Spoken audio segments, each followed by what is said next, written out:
Well, we are going to start our simple and practical program which is very useful for you, your day-to-day users. ඔබේ එදිනදා ජීවිතයේ භාවිතයන් සඳහා ඉතාමත් ප්‍රයෝජනවත් වන සරල කටබස්සාරය උගන්වන පාඨමාලාව මෙයයි. අද පාඩම කේන්ද්‍රය වන්නේ වගේ වෙන්න එපා කියන අදහස ගෙන දෙන වාක්‍ය රටාවයි. Don't be like වගේ වෙන්න එපා.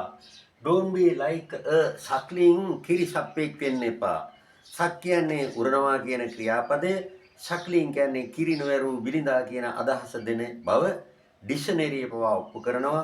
Please you improve your spoken correctly. Second one, don't be like a bookworm. පොත් ජුල්ලෙක් වගේ වෙන්න එපා. පොතම බලාගෙන පොතේ ඇලි වෙලි ගෙලි ඉන්නේ නැතුව හොඳට ප්‍රැක්ටිස් කරන්න කියන අදහස.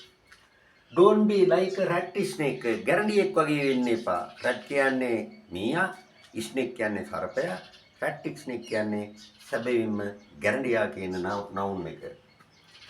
Don't be like a hookworm. කොකු පණුවෙක් වගේ වෙන්න එපා.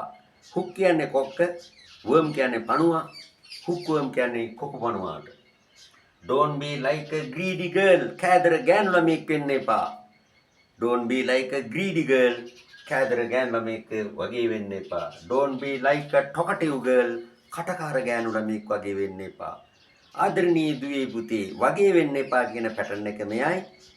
Please, you would better improve your spoken correctly.